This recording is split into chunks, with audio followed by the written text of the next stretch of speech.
नमस्कार, मैं हूं सबिहा। आप देख रहे हैं देवभूमि समाचार। आगे आप मेरे साथ देखेंगे प्रदेश से जुड़ी तमाम खबरें विस्तार से, लेकिन सबसे पहले देखते हैं हेडलाइंस।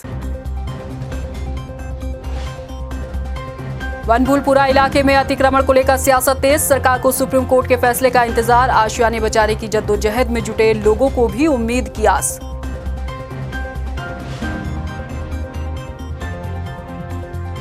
दून के मैक्स अस्पताल से बेहतर इलाज के लिए मुंबई के लीलावती अस्पताल में शिफ्ट हुए cricketer Rishabh Pant. Ligament injury का होगा इलाज।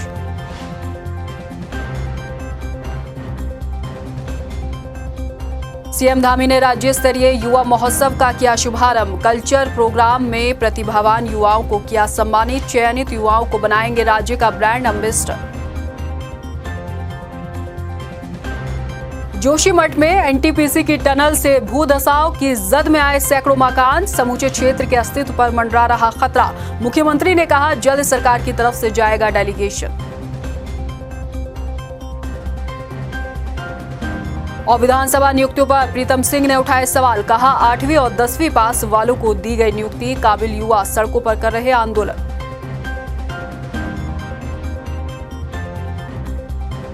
और बुलेटिन में सबसे पहले बात करेंगे हल्द्वानी की। हल्द्वानी के बनभूलपुरा इलाके में अतिक्रमण का मामला अब राजनीतिक रूप लेने लगा है। जहां एक तरफ लोग अपने आशियाने को बचाने के लिए कड़ाके की ठंड में सड़कों पर बैठे हैं, तो वहीं विपक्ष अब इस मामले को राजनीतिक रूप देकर सरकार पर हमलावर हो रहा है। हालांकि सरकार इस पूरे प्रकरण पर खामोश नजर आ रही है और लोगों के घरों को बचाने की बजाय सुप्रीम कोर्ट के फैसले का इंतजार कर रही है। ये रिपोर्ट देखिए। हल्द्वानी के बनभूलपुरा इलाके में रेलवे भूमि अतिक्रमण को लेकर उत्तराखंड में सियासत तेज हो गई है। लोग अपने घरों को बचाने के लिए सड़कों पर बैठे हैं, तो वहीं कांग्रेस इस मुद्दे पर सरकार को घेरने का काम कर रही है। पूर्व मुख्यमंत्री हरीश रावत इस मामले को लेकर उपवास पर भी बैठे और सरकार से लोगों के पुनर्वास की मांग कर रहे हैं। मानवीय मूल्य चीख चीख करके कह रहे हैं कि जो लोग यहाँ बरसों से बसे हुए हैं, जिनको नाना प्रकार की हमने नागरिक सुविधाएं भी दे दी हैं, बिजली पानी से लेकर के अस्पताल स्कूल कॉलेज आदि दे दी है, जिनको हमने कई तरीके से बसाने के अधिकार पत्र भी दिए हुए हैं। आज वो सब लोग यदि इसी तरीके से उजाड़ दिए जाएंगे तो कल माननीय सुप्रीम कोर्ट में मामला है, सुप्रीम कोर्ट का निर्णय आएगा। हमें पूरा भरोसा है कि सुप्रीम कोर्ट का निर्णय उन गरीबों के पक्ष में होगा। वहीं दूसरी तरफ रेलवे भूमि की जद में आ रहे बनभूलपुरा के लोग अपने आशियाने को बचाने के लिए हर संभव कोशिश में जुटे हुए हैं। कोई सड़कों पर बैठकर धरना प्रदर्शन कर रहा है, तो कोई कैंडल मार्च निकालकर विरोध जता रहा है। किसी ने आशियाने को बचाने के लिए दुआएं मांगी, तो कोई शांतिपूर्ण ढंग से विरोध कर रहा है। हर कोई अपने घर को उजड़ने से बचाना चाहता है। दरअसल बनभूलपुरा इलाके में रेलवे की जमीन पर अतिक्रमण हटाने के लिए हाईकोर्ट के आदेश के बाद रेलवे ने अतिक्रमणकारियों को घर खाली करने का नोटिस जारी कर दिया है, जिसमें 4000 से ज्यादा परिवारों को 1 हफ्ते की मोहलत देते हुए कहा है कि अगर 7 दिन के भीतर घर दुकानें स्कूल खाली नहीं किए गए तो जबरन अतिक्रमण किया जाएगा। इतना ही नहीं, अतिक्रमण के दौरान माहौल खराब करने वालों के खिलाफ कार्रवाई की भी बात कही है। रेलवे अतिक्रमण को लेकर प्रशासन की भी पूरी तैयारी है। ग्राउंड जीरो से लेकर सोशल मीडिया तक नजर रखी जा रही है। इलाके के चप्पे चप्पे पर पुलिस फोर्स को तैनात किया जाएगा। फोर्स वगैरह 8 तारीख तक हमारे आने शुरू हो जाएंगे और पीएससी के अलावा राज्य स्तर से भी जितने पुलिस का आवंटन होना था हो चुका है और पैरामिलिट्री का भी वेट कर रहे हैं हम लोग। और इन फोर्सेस के रहने के लिए जहाँ जहाँ व्यवस्था हो सकती है उसको भी हम लोगों ने देख लिया है। तो जितने भी फोर्स आएंगे उनके लिए हमने सारी व्यवस्था कर ली है। और जेसीबी और पोकलैंड ये तो इनकी व्यवस्था रेलवे को करनी है। हमारा काम सिर्फ लॉ एंड ऑर्डर के दृष्टिकोण से जो हम लोग इनको सहूलियत दे सकते हैं, शांति व्यवस्था के दृष्टिकोण से जो हम लोग अपनी ओर से तैयारी कर सकते हैं, वो हम लोग कर रहे हैं और कर भी दिया है। जहां एक तरफ लोगों के आशियानों को उजाड़ने की पूरी तैयारी हो रही है, तो वहीं पीड़ितों ने सुप्रीम कोर्ट का दरवाजा भी खटखटाया है और कोर्ट में 5 जनवरी को सुनवाई भी होनी है। इस पूरे प्रकरण पर मुख्यमंत्री पुष्कर सिंह धामी का कहना है कि हम सभी न्याय संविधान को मानने वाले लोग हैं, इसलिए हमें सुप्रीम कोर्ट के फैसले का इंतजार करना चाहिए। देखिए, अभी चूंकि मामला न्यायालय में है और जो भी न्यायालय का आदेश होगा, और हम हमेशा कानून को, संविधान को, सबको मानने वाले लोग हैं, जो भी विधि सम्मत न्यायालय का फैसला होगा सरकार उस पर काम करेगी। रेलवे विभाग ने बरसों से रह रहे लोगों के घरों को मिट्टी में मिलाने की पूरी तैयारी तो कर ली, मगर किसी ने भी उनके घरों को बसाने के बारे में नहीं सोचा। ऐसे में अब लोगों को सिर्फ सुप्रीम कोर्ट से राहत की उम्मीद है। अब देखना ये होगा कि सुप्रीम कोर्ट का फैसला उनके आशियानों को बचाने के हक में होगा या नहीं। टाइम टीवी के लिए देहरादून से ब्यूरो रिपोर्ट।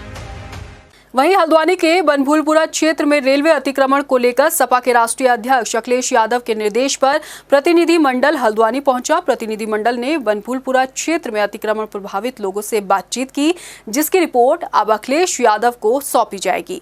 बनभूलपुरा अतिक्रमण को लेकर सुप्रीम कोर्ट का फैसला आने वाला है, जिस पर अब सबकी निगाहें टिकी हुई हैं। वहीं सांसद एसटी हसन ने कहा कि यहाँ के लोगों की आंखों में आंसुओं का सैलाब है, पर राज्य सरकार उनको लेकर कोई फैसला नहीं कर रही। इस तरह से इंसानों को उजाड़ना हम समझते हैं कि किसी भी देश के लिए बहुत बड़ी बदनामी का सबब बनेगा पूरी दुनिया के अंदर। 52,000 लोगों को उजाड़ने की साजिश है। खता उनकी यह है कि उन्होंने वोट नहीं दिया, जैसे कि हमें अभी यहाँ बताया गया। हम इस सिलसिले में समाजवादी पार्टी सुप्रीम कोर्ट भी गई है। हमारे यहाँ के नेता मतीन साहब और शुएब साहब बराबर जंग लड़ रहे हैं और हम पार्लियामेंट के अंदर इस मसले को उठाएंगे। हमें ज़रूरत पड़ी तो इन लोगों की डेलीगेशन हम रेल मंत्री जी से मिलवाएंगे और प्रधानमंत्री जी से भी इस सिलसिले में बात की जाएगी। और अब बात एक ऐसी खबर की जिससे उत्तराखंड के एक पूरे इलाके के अस्तित्व पर संकट खड़ा हो चुका है। जी हाँ, हम बात कर रहे हैं जोशीमठ की। असल में जोशीमठ इलाका पौराणिक पहचान रखने के साथ साथ देश भर में मशहूर है, मगर अब ऐसे हालात खड़े हो गए हैं कि यहाँ रहने वाले हजारों लोग मौत के मुहाने पर खड़े होकर अपनी जिंदगी गुजार रहे हैं। और वजह है जोशीमठ में हो रहा भूधसाव और मकानों में पड़ती दरारें।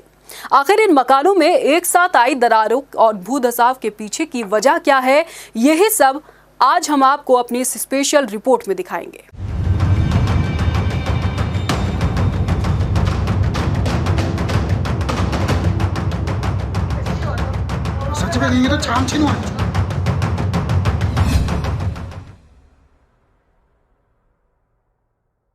चलिए आपको दिखाते हैं कि आखिर जोशीमठ में हो क्या रहा है, क्यों सैकड़ों लोगों के घरों में दरारें आने से उनकी जिंदगी मौत के मुहाने पर आ खड़ी हुई है और कैसे अदूरदर्शी विकास की भेंट चढ़ते आध्यात्मिक नगरी जोशीमठ का अस्तित्व खत्म होने की कगार पर है और इसके पीछे की वजह आखिर है क्या।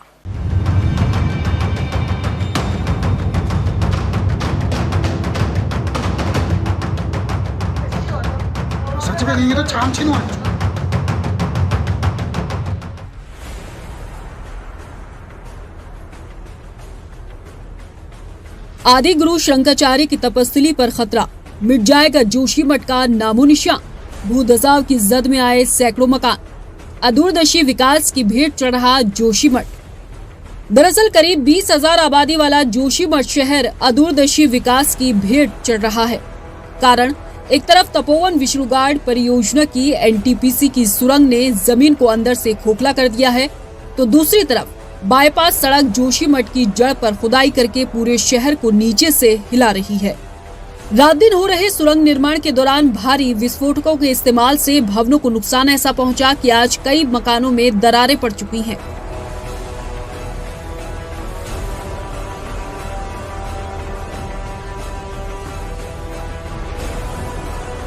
यही नहीं, गांव के पुराने जल स्रोत से पानी गायब हो गया, जो गांव के लिए ग्रीष्मकाल में पानी का वैकल्पिक स्रोत हुआ करता था।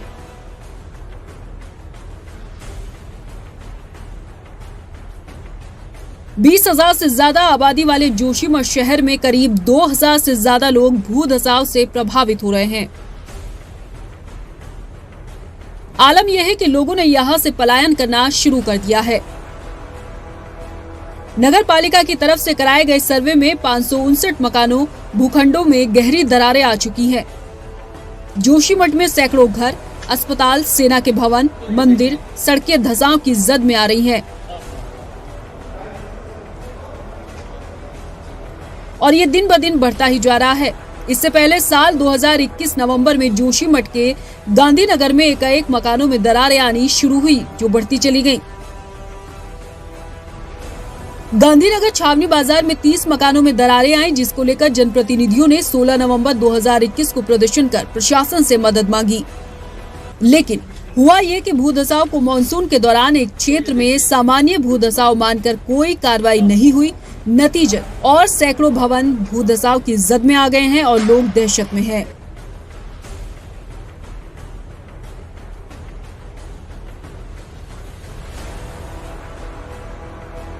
स्थानीय लोग जोशीमठ में हो रहे भूधसाव के लिए एनटीपीसी की एक टनल को जिम्मेदार मानते हैं। वो इसलिए क्योंकि इस इलाके में एनटीपीसी एक बड़ी बिजली परियोजना बना रहा है। ये परियोजना जोशीमठ के पास से होकर गुजर रही अलकनंदा नदी और उसकी ट्रिब्यूटरी धौलीगंगा नदी पर बनाई जा रही है। कुल 520 मेगावाट की इस परियोजना के लिए इस इलाके में लगभग 11.5 किलोमीटर की टनल बननी है।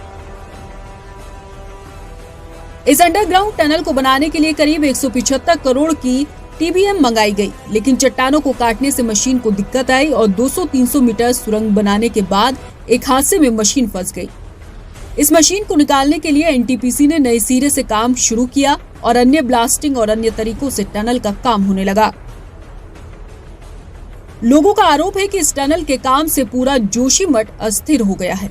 हालांकि प्रदेश के मुख्यमंत्री पुष्कर सिंह धामी का कहना है कि वो खुद निरीक्षण करने जाएंगे। उन्होंने कहा कि सरकार लगातार इस मसले पर समीक्षा कर रही है और जल्द ही एक डेलीगेशन भेजा जाएगा। लगातार समीक्षा कर रहे हैं। मैंने अभी 2 दिन पहले ही मुख्य सचिव और जो हमारे आपदा प्रबंधन विभाग के अधिकारीगण हैं उन सबसे रिपोर्ट ली है और उसके लिए जो भी ज़रूरत होगी उस पर हम लोग काम कर रहे हैं और जल्द ही एक दल सरकार की तरफ से वहाँ पर जाएगा और मैं भी स्वयं वहाँ जाऊँगा।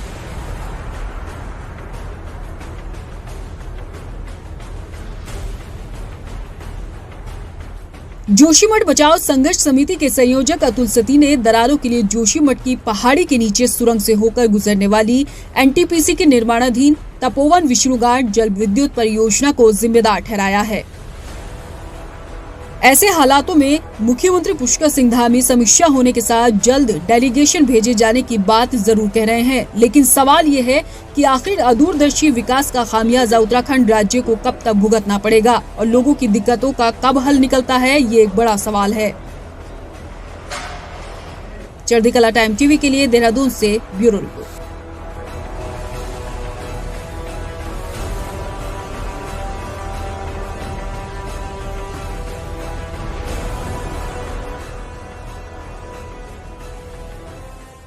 खबरों में बढ़ेंगे आगे। देहरादून स्थित परेड ग्राउंड में 3 दिवसीय राज्य स्तरीय युवा महोत्सव का आयोजन किया गया, जिसकी शुरुआत मुख्यमंत्री पुष्कर सिंह धामी ने की। इस मौके पर मुख्यमंत्री पुष्कर सिंह धामी ने प्रतिभावान युवाओं को सम्मानित भी किया। मुख्यमंत्री धामी ने कहा कि जो भी युवा यहां से चयनित होकर कर्नाटक में राज्य की संस्कृति को प्रफुल्लित करेंगे, उनको राज्य में ब्रांड एम्बेसडर बनाया जाएगा। वहीं सीएम धामी ने कार्यक्रम के दौरान घोषणा की कि जिस तरह से राष्ट्रीय स्तर पर स्वामी विवेकानंद जी के जन्म दिवस को मनाया जाता है, उसी तरह प्रदेश में राज्य और जिला स्तर पर भी मनाया जाएगा। वहीं युवा कल्याण मंत्री रेखा आर्य ने कहा कि इस आयोजन का मुख्य उद्देश्य युवाओं की प्रतिभा को निखारने का है।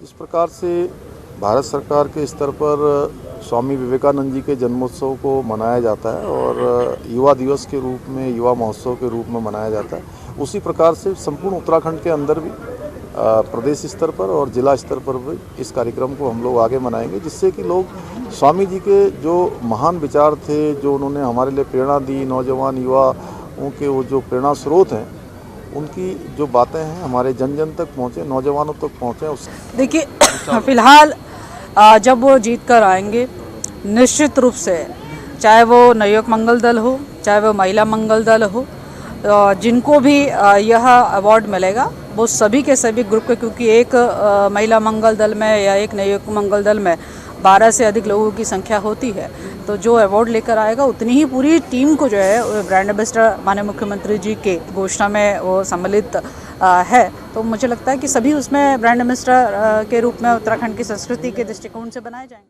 राजधानी देहरादून में विधानसभा के बाहर पिछले 16 दिन से बर्खास्त कर्मी प्रदर्शन कर रहे हैं। बुधवार को हरीश रावत ने बर्खास्त कर्मियों से माफी मांगी।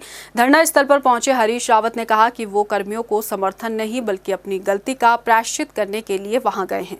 उन्होंने कहा कि बर्खास्त कर्मचारी नेताओं की राजनीति का शिकार हुए हैं। हरदा का मानना है कि इस गलती में हर कालखंड के सीएम शामिल हैं।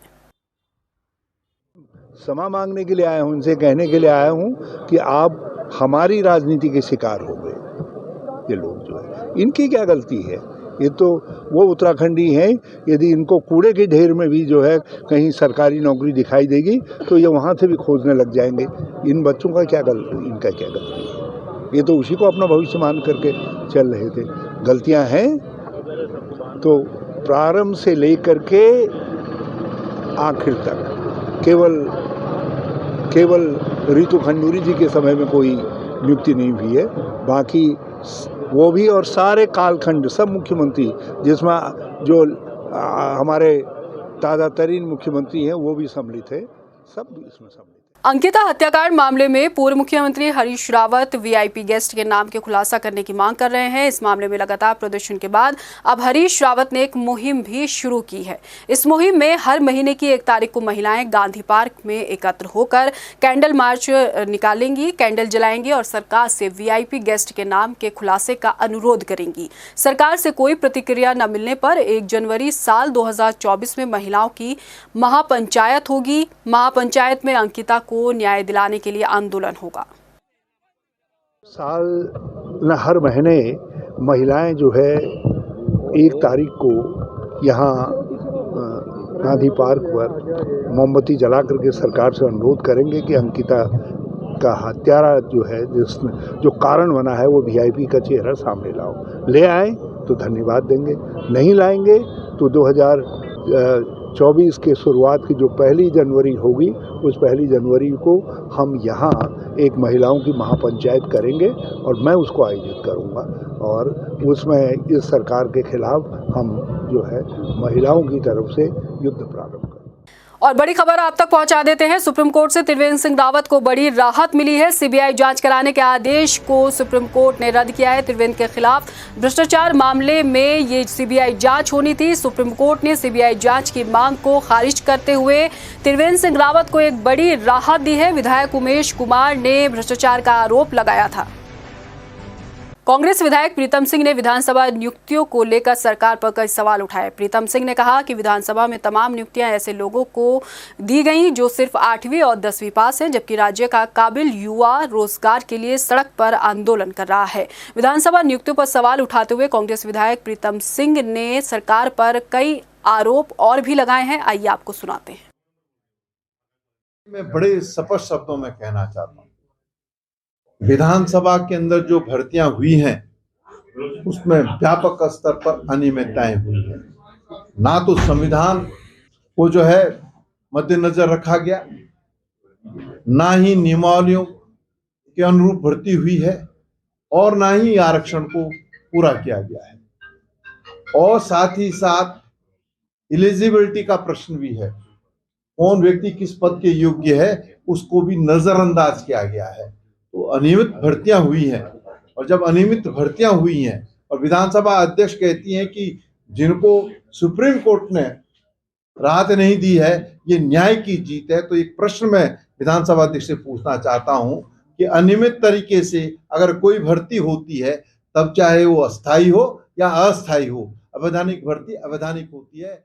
देहरादून के मैक्स अस्पताल में भर्ती भारतीय क्रिकेटर ऋषभ पंत को बेहतर इलाज के लिए मुंबई के लीलावती अस्पताल में शिफ्ट किया गया। ऋषभ पंत एयरलिफ्ट के जरिए लीलावती अस्पताल में भेजे गए। आपको बता दें कि 30 दिसंबर को कार हादसे का शिकार हुए ऋषभ पंत रुड़की में प्राथमिक उपचार के बाद देहरादून के मैक्स अस्पताल लाए गए थे, जहां उनका शुरुआती इलाज किया गया, जिसमें मामूली प्लास्टिक सर्जरी भी शामिल थी। लेकिन लिगामेंट के इलाज के लिए DDCA ने उन्हें मुंबई के लीलावती अस्पताल के लिए रेफर करना जरूरी समझा। रुड़की के लंडौरा में 8 जनवरी को कांग्रेस महासम्मेलन करने जा रही है। कांग्रेस के महासम्मेलन को लेकर हरिद्वार ग्रामीण के कांग्रेस जिला अध्यक्ष ने बताया कि महासम्मेलन में पूर्व मुख्यमंत्री हरीश रावत के साथ कांग्रेस महासचिव काजी निजामुद्दीन शामिल होंगे। इस कार्यक्रम में कांग्रेस हाथ से हाथ जोड़ो अभियान की शुरुआत करेगी। इस अभियान से कांग्रेस उन जगहों पर जाएगी जहां भारत जोड़ो यात्रा नहीं पहुंची। खानपुर विधानसभा में लंडौरा जो हमारा नगर है, वहाँ 8 तारीख को रविवार को 2 बजे एक बड़ा कार्यकर्ता सम्मेलन हम करने जा रहे हैं। अभी कुछ दिन पूर्व ही आदरणीय प्रदेश अध्यक्ष करण महाराज जी ने हमें कार्यकारी जिलाध्यक्ष के रूप में भी फिलहाल जिम्मेदारी लगाई है कांग्रेस के कार्यक्रमों को सुचारू रूप से चलाने के लिए। उसी में एक जिला स्तरीय कार्यकर्ता सद्भावना सम्मेलन के रूप में एक कार्यक्रम हम कर रहे हैं और जनपद के सभी कांग्रेस के कार्यकर्ताओं को वहाँ बुला रहे हैं, जिसके मुख्य अतिथि के रूप में प्रदेश अध्यक्ष करण महाराज जी होंगे। आदरणीय हरीश रावत जी और काजी निजामुद्दीन जी स्पेशल इनवाइटी के रूप में उस कार्यक्रम में आमंत्रित हैं। कोरोना संक्रमण के खतरे से बचने के लिए प्रदेश के स्कूलों में मास्क लगाना अनिवार्य कर दिया गया है। हालांकि सभी स्कूलों में शीतकालीन अवकाश चल रहा है, लेकिन स्कूल खुलने पर सभी शिक्षकों और छात्रों को मास्क लगाना होगा। शिक्षा महानिदेशक ने इस संबंध में स्कूलों को दिशा निर्देश भी जारी किए हैं और छात्रों और शिक्षकों से कोविड नियमों का पालन करने की अपील भी की है। देखिए, निश्चित रूप से जैसा कि कोविड गाइडलाइन जारी हुई हैं और एहतियात बरता जा रहा है और हम लोगों ने भी निर्देश निर्गत किए हैं कि एहतियातन जो पूर्व से ही सुरक्षात्मक उपाय रहे हैं, कोविड से संबंधित जो व्यवहार है वो उसमें हाथ धुलना और मास्क पहनना और रेगुलर चेकअप कराना या अगर कोई इस तरह की दिक्कत होती है तो हॉस्पिटल में संपर्क करना, उस तरह के हम लोगों ने दिशा निर्देश जारी किया हुआ है कि एहतियात के तौर पे अपनी जो सुरक्षात्मक उपाय है उसको किया जाए। देहरादून के रायपुर पुलिस ने बड़ी चोरी का खुलासा करते हुए चोरी किए गए लाखों के सोने और चांदी के जेवरात और करीब 1.5 लाख रुपयों के साथ एक अभियुक्त को गिरफ्तार किया। आरोपी ने 25 दिसंबर को आदर्श कॉलोनी के एक घर में चोरी की घटना को अंजाम दिया था।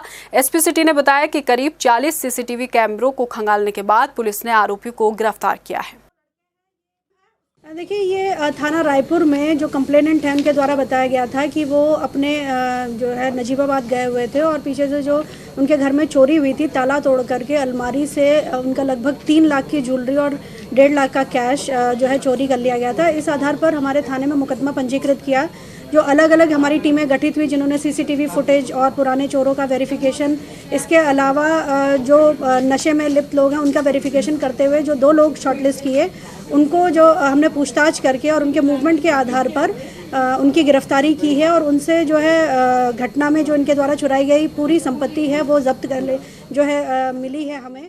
पौड़ी के पेडलस्यो पट्टी गांव में कुछ शरारती तत्वों ने एक युवक पर जानलेवा हमला कर दिया। हमले से लहूलुहान हुए युवक को अस्पताल में भर्ती कराया गया। आपको बता दें कि घायल युवक का आरोप है कि पौड़ी जिले के विधायक के कार्यकर्ताओं ने उस पर यह हमला किया। वहीं इस पूरे मामले पर डीएम आशीष चौहान ने बताया कि पुलिस जांच कर रही है। वहाँ पे उससे बातचीत कर रहे थे, हालचाल पूछ रहे थे। इतने में एक दूसरा लड़का आता है जो थोड़ा सा ड्रिंक कर रखा था और वो वहाँ पे आके खड़ा हो जाता है तो वो कुछ गलत तरीके से बात करने लगता है कि इतने रात में तुम यहाँ कैसे है। मैंने कहा ये तो हमारा ही गाँव है, हम कहीं भी जा सकते हैं, किसी दूसरे गाँव में थोड़ी ना रखेंगे। कहा सुनी हुई, उसने मेरा कॉलर पकड़ा, मैंने भी उसका कॉलर पकड़ा था। बाकी उन्होंने इतने में वो 3-4 आ गए तो उन्होंने मुझे एकदम से पकड़ के नीचे गिरा दिया और मारने लगे। पीछे से किसी ने मेरे पे किसी चीज़ से वार किया। पहले संबंध में जो प्रकरण मारपीट का जो प्रकरण हमारे संज्ञान में आया उसमें जो भी आवश्यक विधिक कार्रवाई की जानी है रेवेन्यू पुलिस के माध्यम से और आवश्यकता पड़ी तो रेगुलर पुलिस के माध्यम से भी। रुड़की एआरटीओ कुलवंत सिंह चौहान ने लक्सर क्षेत्र में बिना परमिट सड़कों पर दौड़ रहे मिट्टी से लदे ओवरलोड वाहनों पर कार्रवाई करते हुए कई वाहनों को सीज कर दिया। एआरटीओ कुलवंत सिंह चौहान ने बताया कि बिना परमिट मिट्टी से लदे एक ओवरलोड डंपर को खानपुर थाने में ले जाकर सीज किया गया है और एक ट्रैक्टर ट्रॉली को भी सीज किया गया। ये जो है बगैर टैक्स बगैर परमिट के संचालित पकड़े गए, जिनमें कि एक डंपर है जो कि ओवरलोड है और इसमें मिट्टी भरी हुई है तो उसमें भी बगैर परमिट बगैर टैक्स के संचालित था, जिसे खानपुर थाने में सीज किया गया है। उसके अलावा एक ट्रैक्टर ट्रॉली पकड़ी गई है, व्यवसायिक रूप से प्रयोग किया जा रहा है। लोहाघाट के स्टेशन बाजार के पास मौजूद मिठाई की दुकान में सिलेंडर फटने की वजह से भीषण आग लग गई। आग लगने की वजह से दुकान में मौजूद लाखों का सामान जलकर खाक हो गया। आग इतनी भयानक रही कि पास में मौजूद दूसरी दुकानें भी इसकी चपेट में आ गई। गोदाम में जिस वक्त आग लगी उस वक्त 2 कारीगर काम कर रहे थे। दोनों ही कारीगरों के हाथ आग में झुलस गए। वहीं सूचना मिलने पर मौके पर पहुंची दमकल विभाग की टीम ने कड़ी मशक्कत के बाद आग पर काबू पाया। पाइप सिलेंडर लीक हो गया था, रेगुलेटर लीक होने से आग लग गई। 80,000 से ऊपर का नुकसान होगा। और कोई नहीं कोई नहीं जुला, हल्का ऐसा कोई नुकसान नहीं हुआ और नुकसान नहीं हुआ। हल्की चोटें आई हैं 2 लोगों को। तो उन्होंने बताया कि चंद्रा सूट के पास आग लगी है और बगल में उसका बोरा फोटो स्टूडियो भी था जिसकी तरफ आग बढ़ रही थी बहुत भयानक स्थिति में। तो ऐसा था कि जब आग फैली वहाँ पर तो तुरंत सूचना मिलते ही हमारे कर्मचारी वहाँ पहुँचे। जैसे ही वहाँ पहुँचे तो देखा कि एक हमारे चालक राजेश खरवाल जैसे अंदर पहुँचा था तो तभी गैस सिलेंडर फट गया था जिससे कोई जनहानि नहीं हो पाई। इस बुलेटिन में इतना ही। मुझे दीजिए इजाजत, लेकिन जाने से पहले एक नजर हेडलाइंस पर। नमस्कार। बनभूलपुरा इलाके में अतिक्रमण को लेकर सियासत तेज। सरकार को सुप्रीम कोर्ट के फैसले का इंतजार। आशियाने बचाने की जद्दोजहद में जुटे लोगों को भी उम्मीद की आस।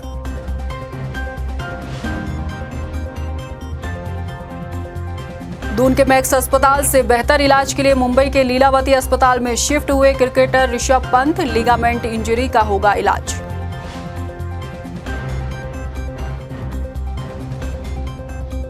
सीएम धामी ने राज्य स्तरीय युवा महोत्सव का किया शुभारंभ। कल्चर प्रोग्राम में प्रतिभावान युवाओं को किया सम्मानित। चयनित युवाओं को बनाएंगे राज्य का ब्रांड एम्बेसडर। जोशीमठ में एनटीपीसी की टनल से भूधसाव की जद में आए सैकड़ों मकान। समूचे क्षेत्र के अस्तित्व पर मंडरा रहा खतरा। मुख्यमंत्री ने कहा जल्द सरकार की तरफ से जाएगा डेलीगेशन। और विधानसभा नियुक्तियों पर प्रीतम सिंह ने उठाए सवाल। कहा 8वीं और 10वीं पास वालों को दी गई नियुक्ति। काबिल युवा सड़कों पर कर रहे आंदोलन।